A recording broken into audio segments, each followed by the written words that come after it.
ఏపీలో రేషన్ బియ్యం అక్రమ రవాణా ఎగుమతులపై ఉన్నత స్థాయి విచారణ జరిపేందుకు రంగం సిద్ధమవుతోంది. 15 రోజుల్లో జరగబోయే కేబినెట్ సమావేశంలో ఎలాంటి విచారణ నిర్వహించాలనే అంశంపై మంత్రి మనోహర్ నిర్దిష్ట ప్రతిపాదనతో ముందుకు రావాలని చంద్రబాబు ఆదేశించారు. మరోవైపు పారిశ్రామికవేత్తల్లో ఇంకా భూతం భయం పోలేదన్న సీఎం చంద్రబాబు జగన్ అనే భూతాన్ని సీసాలో పెట్టి బంధించామనే విషయాన్ని ప్రచారం చేయాలని మంత్రులకు సూచించారు.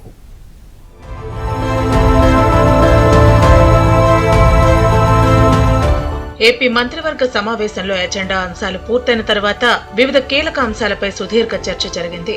కాకినాడలో రేషన్ బియ్యం అక్రమ రవాణా ఎగుమతులపై తమ తనిఖీలలో ఏం జరిగిందో పౌర సరఫరాల శాఖ మంత్రి నాదెండ్ల మనోహర్ మంత్రివర్గానికి వివరించారు.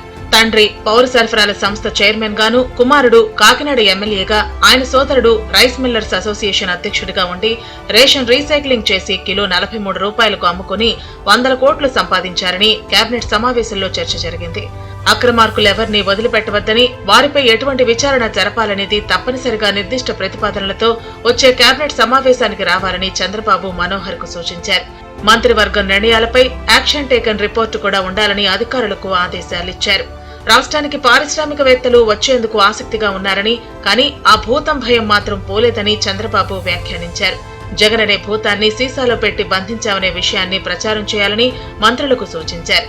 స్వేచ్ఛగా ఎటువంటి భయం లేకుండా బతుకుతున్నామనే భావనలోకి ప్రజలు వచ్చారని, వారి అంచనాలను మన పనితీరుతో మరింత మెరుగుపరుచుకుని ముందుకు పెడితే ప్రభుత్వానికి మరింత ఇమేజ్ వస్తుందని అన్నారు.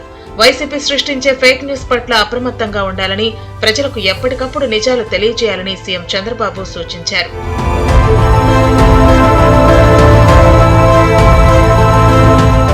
రాష్ట్రంలో నైపుణ్య గణనను ప్రారంభించామని, 100 రోజుల్లో ఏం చేశామో ప్రజలకు కనిపించే విధంగా మంత్రులు ముందుకు వెళ్లాలని సీఎం చంద్రబాబు సూచించారు. ఈ నెల 22వ తేదీ నుంచి అసెంబ్లీ సమావేశాలు ప్రారంభమవుతాయని, ఇందులో మొదటి రోజు గవర్నర్ ప్రసంగం, రెండవ రోజు శ్వేతపత్రాలపై చర్చ, ఓటాన్ అకౌంట్ పెట్టడమా లేదా అనే అంశంపై నిర్ణయిద్దామని సమావేశంలో చెప్పారు. 5 రోజుల పాటు అసెంబ్లీ సమావేశాలు ఉంటాయని కూడా వివరించారు. ఇక ఉచిత ఇసుక అవసరానికే కాని అమ్మకాలు, అక్రమ రవాణాకు కాదని చంద్రబాబు మంత్రులకు స్పష్టం చేశారు. దొంగ సర్టిఫికెట్లతో సుప్రీంకోర్టును సైతం గత ప్రభుత్వం తప్పుదోవ పట్టించిందని ఆయన ఆరోపించారు. ఇసుక రవాణా, అమ్మకాలను మాఫియాగా మార్చి వ్యవస్థీకృత నేరంగా మార్చిందని వివరించారు. ఇసుకను వేగంగా తక్కువ ధరకు వినియోగదారుడికి అందే విధంగా చూడాలని నిర్ణయించారు. తాత్కాలిక విధానం అంటూ ఏదీ లేదని, ఉచిత ఇసుకే శాశ్వత విధానమని చెబుతూ మరింతగా ప్రజలకు చేరువ చేయటమే మన ముందు ఉన్న కర్తవ్యమని, ఇందుకు అవసరమైన సూచనలు మంత్రులు చేయాలని సీఎం చంద్రబాబు సూచించారు.